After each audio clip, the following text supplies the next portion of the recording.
Hi guys, and welcome to my channel. My name is Isra, and today I'm going to share with you my experience teaching in Japan. So I went to Japan for about 2 years, and it was my dream since I was 10 years old to go to Japan, experience the culture, and absolutely experience the food. I was first attracted to Japan because of the samurai culture, the history, and to do with their attention to detail, Japanese tea ceremonies, but my soul was calling me to go there, and I knew that I had to go. Fast forward into my university years, I see at one of the job fairs about going to Japan and having so many benefits, good pay, getting your ticket paid from your home country to Japan. And I was like, okay, this is amazing. I want to get into it. Because of its amazing benefits, it was highly competitive. So I made sure that I researched as to how I can stand out amongst the other applicants. I was selected out of hundreds of applicants. Only 20 were selected in my city. I come from Ottawa, so there were only 20 people that left from here through the JET program. They give you an option to write down where you would like to go. I chose Kyoto, but does not mean you'll actually get it. They just want to see your preference. Kyoto because of the history, because of the architecture. But then in retrospect, I realized that I'm glad that I didn't get to go to Kyoto because it's so busy with tourists, and I ended up in a prefecture called Yamaguchi. Yamaguchi is the south of Hiroshima, in a city called Kawanishi, very countryside, and it was so beautiful. Cherry blossoms all around, and outside my kitchen window there were mountains that had a castle on top of the mountain. And then on the side of my living room I could see the train passing by, and it was a colorful train. So I really loved it. It was quiet, it was nice, and at times it was very lonely. Now, my experience teaching in Japan, I taught at 3 different schools.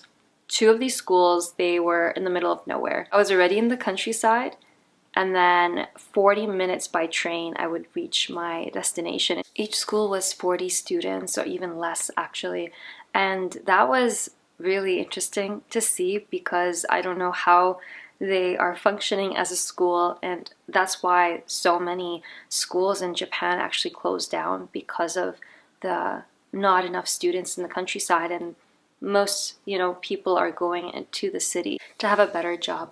The main thing I was told to do there was to do fun activities to help the students to get motivated to learn English. Now, I taught my main school. It had junior high school and then high school students. The other schools were both high school students.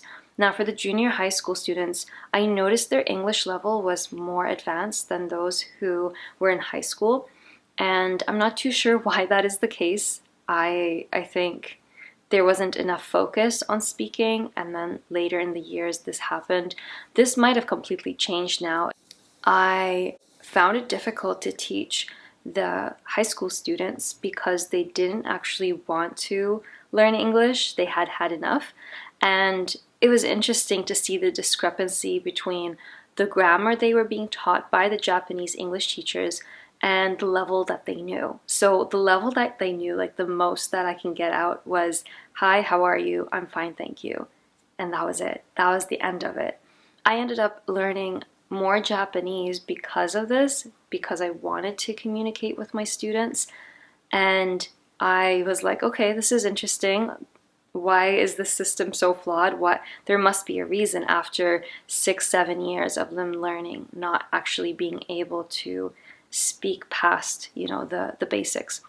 But it was really the students that did not want to get into university. That's another thing that I was teaching. So that might have really impacted their level in English because they didn't care. They're like, well, I'm not going to use this, so why should I learn this? And that makes total sense. I would feel the same way if I'm going to learn a language that I'm not going to use and I'm not passionate about it. I also had the opportunity to get some more training to be a better teacher, and I find that this to be very essential teaching English in Japan. If you don't have the skills to teach and to have the patience while teaching, this can really impact your ability to help the students. So overall, my experience was really good teaching. I learned quite a lot. Now, there's another side to this. I had a terrible culture shock being there. And let me know in the comments down below if you'd like me to do a separate video about this, about my in detail culture shock. But to sum it up, I had studied so much about Japanese culture, their history, about their etiquettes, about Japanese tea ceremonies, which I absolutely love, about various things. But one thing that came as a shock for me was the amount of work that they do.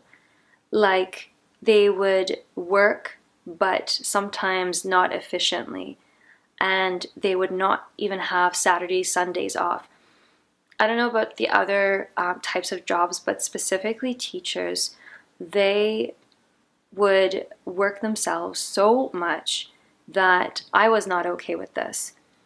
To be part of this, office, and then I would leave at 4 p.m., but they would leave at like 9, 10 p.m. because they had to be supervising as sports coaches or to do with other extracurricular activities.